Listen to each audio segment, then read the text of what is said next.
Welcome back. Another Freeman's Garage extra channel video for you. Giving you another update on the Freeman's Garage location move from one state to another / my sad story. Diet. I'm on a diet. Watching that figure. On the update side of things, in the previous extra channel video, I described a little bit how I essentially got screwed over. Even though I knew better, but it was right there. So I kind of didn't put the cart before the horse, but kind of did. Very condensed recap is that we were under contract to move Freeman's Garage from a city lot in Texas, right here where we are now, close to 500 miles north to the hills of East Oklahoma, to a 12-acre property with a 40 by 60 shop building. We were under contract but contingent, and the contingency was that this Texas house here has to sell first, and as soon as it does, we close on the Oklahoma property. There's been a lot of ups and downs, deals starting to come together, then falling apart on this Texas house. As far as the Oklahoma property goes, that contract, that stayed. We kept that going over the months. Then all of a sudden, right before Thanksgiving, which it's actually Thanksgiving, well actually it's supper time on Thanksgiving right now, and I'm all by my lonesome. We'll get to that in a second. But right before Thanksgiving, out of nowhere, all of a sudden, a deal comes up where we can rent the Oklahoma property and get moved in there. And as soon as the Texas property sells, then we purchased the Oklahoma property.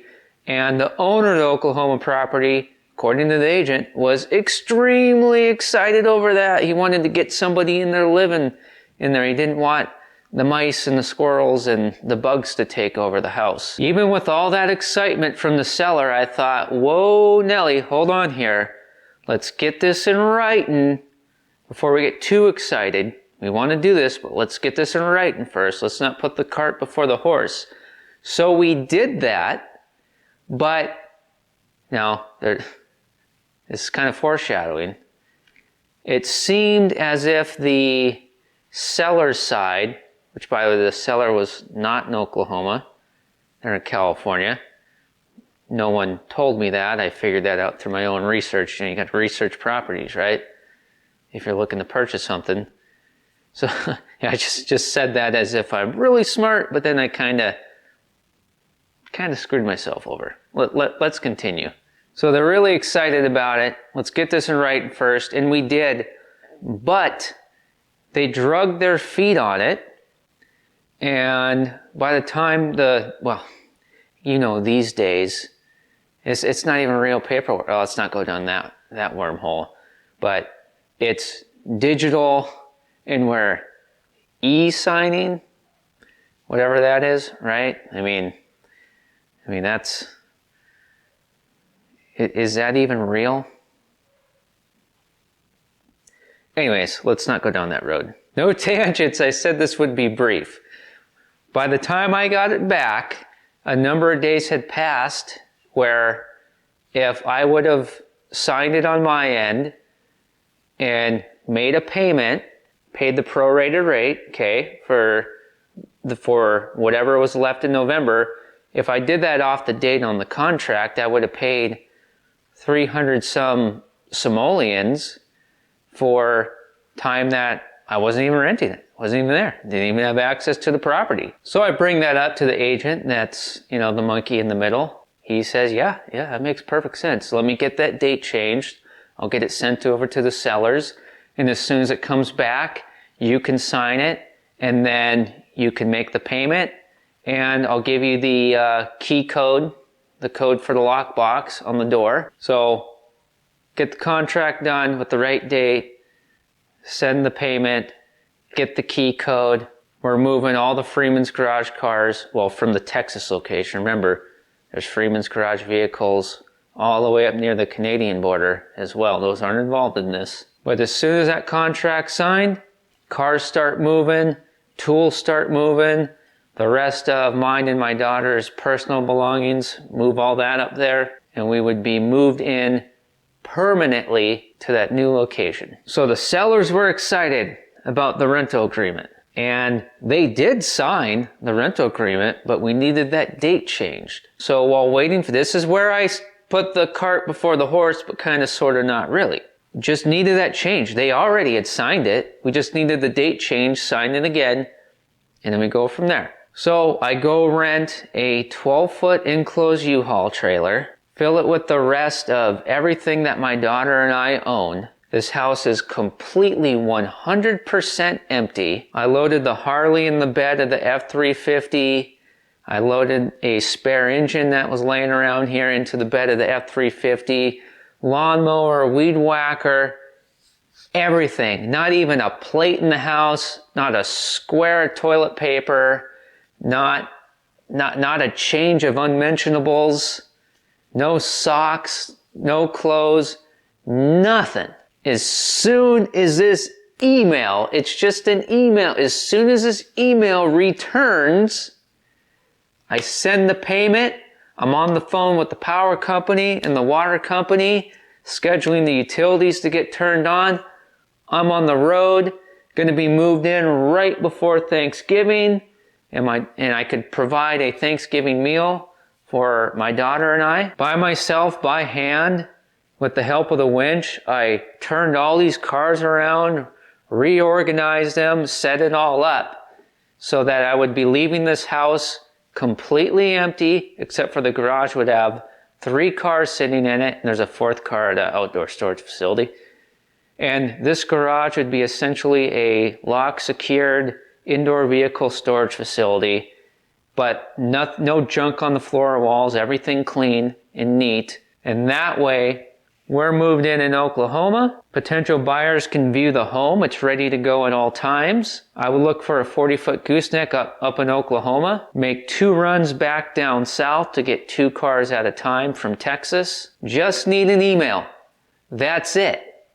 But they're dragging their feet on it.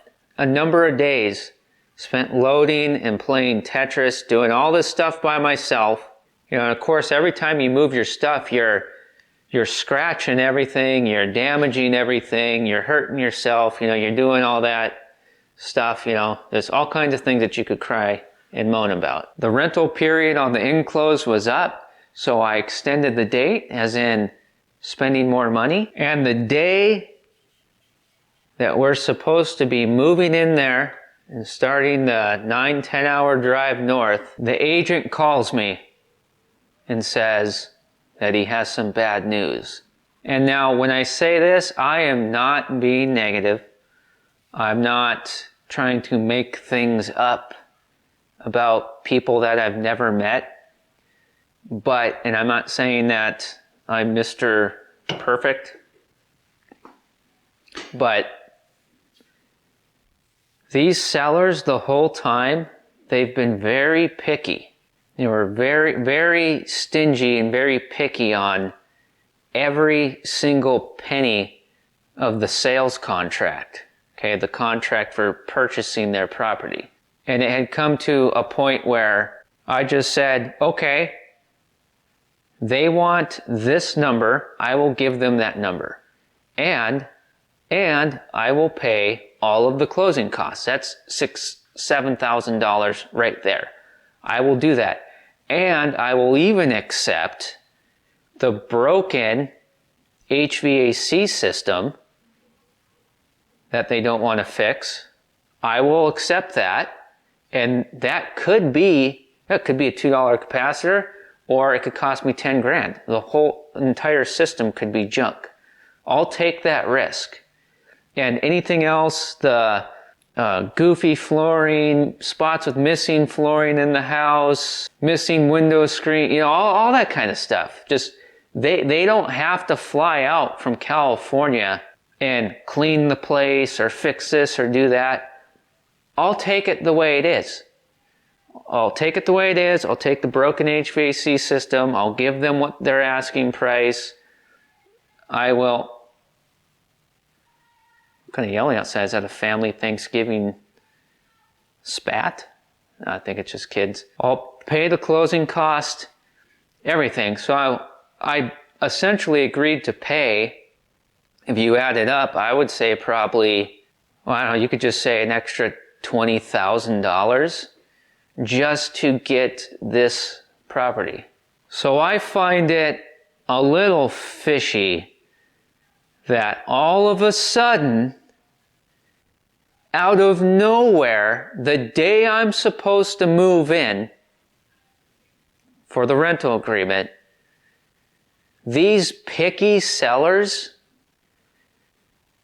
get an offer, just magically out of nowhere happen to get an offer that day, or within a few days, maybe a couple days before, or the exact day. Either way, the exact day I'm supposed to move in, I'm told by the agent that out of nowhere they got an offer from somebody to purchase the property, an offer that they can't refuse, that they're going to accept.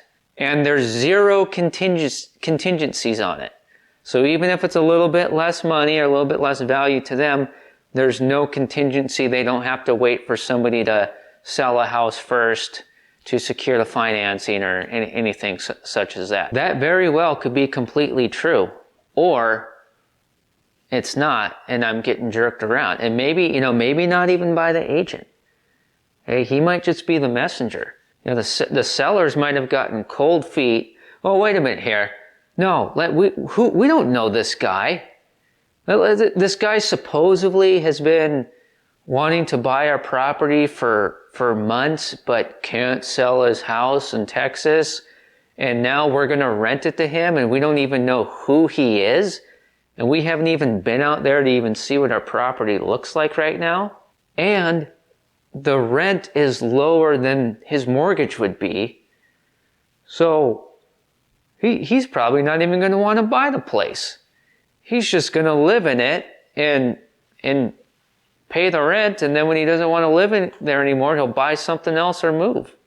He's never going to buy it. And one reason why I'm confident that that the sellers are not in Oklahoma or going to come to Oklahoma to even clean their property or anything is because it was a mess. It was not, I actually saw it I was up in Oklahoma and saw it again just a few days before the whole rental idea came up, and the house was a mess inside and the property was a mess, and the agent basically told me that nobody's cleaning anything, nobody's doing anything. So, it's pretty safe to say that, that brings up another thing is that you would think that they would be happy to have me because of the deal that I made with them, that I told you all about, the closing costs and everything. And, that house was not ready to show to anybody to possibly rent it or a showing, for somebody who might want to buy it. It was not ready. Not ready for a showing. I mean, filthy windows, bed frames leaned up against the wall. It was not ready, but with me coming in, they don't have to do any of the things that you would have to do to rent or sell that house, or the way that, how people would prefer to do it, because I was completely fine with everything. There's a dirty window and the screen is laying on the ground outside. And you can tell it's been laying there for a long time. Things like that with this house that they wouldn't have to worry about or deal with me. I don't know. I think it's one of these properties they've been supposedly wanting to sell for 4 or 5 years and for some reason never have. So maybe it's a good thing.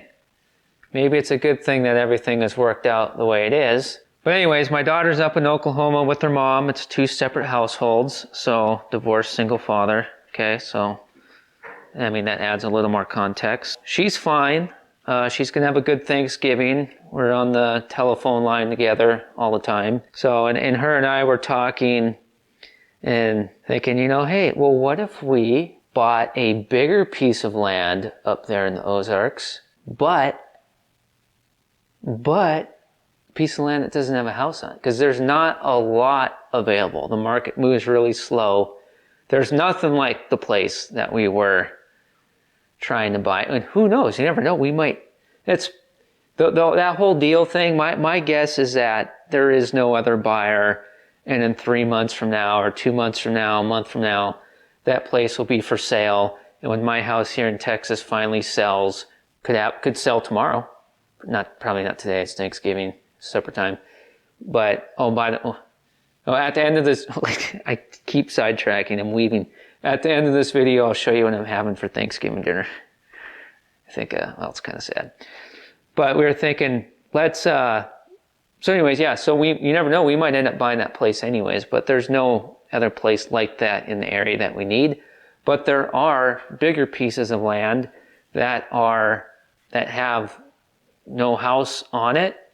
And there's one in particular that actually has an old house that's falling down that we would tear down and bury in a hole in the ground or burn it or whatever. And what we can do is, not 100% sure on this, but that house site, for example, has all the utilities there. We could get a brand new manufactured home, okay, mobile home, trailer home, okay, it's a trailer house. And they just like to call it manufactured because they think it sounds fancier. But we could buy a brand new one and have it trucked in there, okay? The property has a road that's not steep enough and the tree, all that kind of stuff. If they can get one in there, we could do that, and it'd be a great excuse to buy a camper and be in the camper short term while we're setting all that up. Or there are a couple of properties that are out in the country and that we could build a big shop on, okay? Because one of the big things is Freeman's garage needs to improve and get bigger and better, and which is what we wanted that 40 by 60 for. And that's what we need, man. We need big old building. We need some space so that we're not cooped in a garage with a city street where, it's restricting us. The more land, the better for video quality, project quality. I mean, you wouldn't believe the plans I have. We just need the space. Anyways, I think we're about standing right back where we started. So, yeah. But as they say, at the end of the day, the most important thing out of all of this, out of everything, is that I provide my daughter with a bedroom in a home and a table to sit at and eat real meals of food. That's what's most important out of all of this.